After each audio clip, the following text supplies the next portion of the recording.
Donald Trump is now the Republican Party's official nominee for president, and we now know who will be his running mate. Yeah, day one of the Republican National Convention kicking off in Milwaukee, Wisconsin today, and that's where we find Fox 10's John Hook.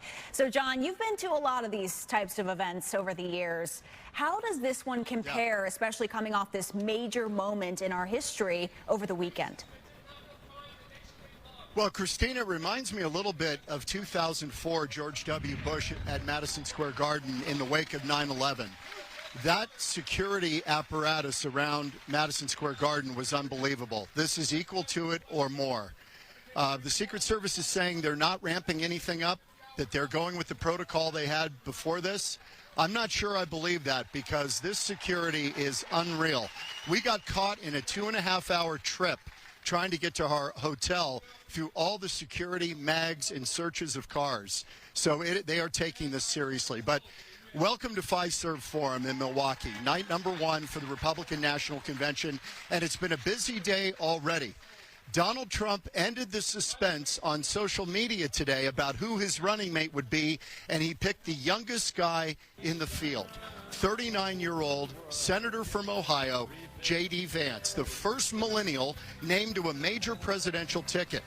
He was at one time highly critical of Trump, calling him a moral disaster and America's Hitler, but eventually came to believe that Trump had evolved into a great president and won his endorsement in his 2022 Senate run.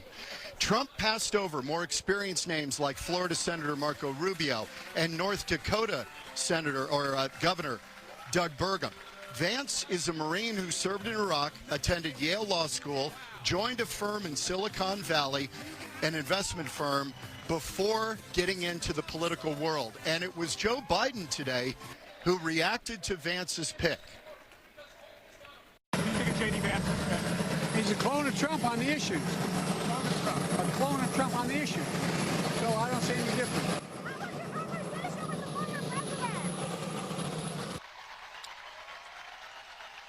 Okay, so there you have it. The commander-in-chief kind of holding his fire and everybody trying to keep the rhetoric down. We'll see if that lasts. Now, earlier today, Donald Trump earned his party's nomination, and it was his other adopted home of Florida that put him over the top. The president nominated for a third time to head the GOP going into a presidential race. And it was the 125 delegates from the Sunshine State putting Mr. Trump over the top, and it was Donald Trump's sons, Eric and Don Jr., and daughter Tiffany, taking the honors. On behalf of our entire family, and on behalf of the 125 delegates in the unbelievable state of Florida, we hereby nominate every single one of them for the greatest president that's ever lived, and that's Donald J. Trump, hereby declaring him the Republican nominee for President of the United States of America. And there you go. Donald Trump makes it over the top easily, grabbing just a huge majority of delegates here. The Nikki Haley delegates were released last week by her. We think she'll make an appearance here before this is over. Here's how it looked earlier as Arizona cast its delegates, 43 of them for Donald Trump.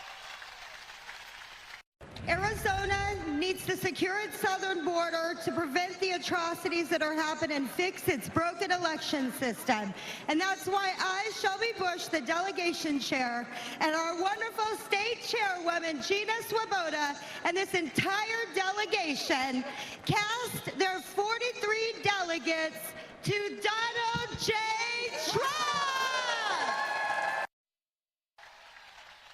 Well, some of the delegates came up to me as I was heading in tonight, the Arizona delegates, and they were kind of grumbling that they wished it was more of an Arizona flair with that announcement on the floor about Arizona's delegates. They didn't get it. It was pretty boilerplate.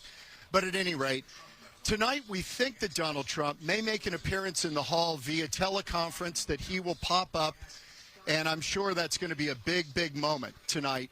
After what he went through over the weekend. But he's got to tread lightly, because obviously we had a loss of life there. Yeah. A father of two, killed, a former firefighter killed in that crowd, 2 other people mortally wounded. They're recovering in the hospital.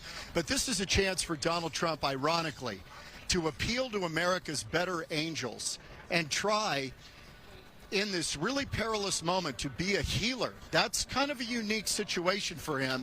And I think we may see some of that moving forward. He's completely altered his speech, as Ashley pointed out earlier in her report. He tore up the first 20 pages, and he rewrote it because he didn't think it fit the moment after what happened on Saturday.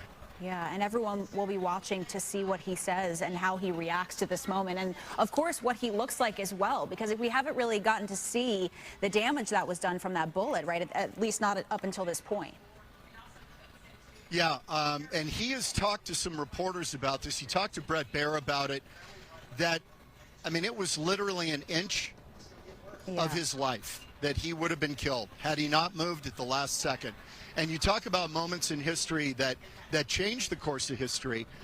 We'd be having a far different gathering here had that bullet struck him in a more severe way. He is incredibly, incredibly lucky.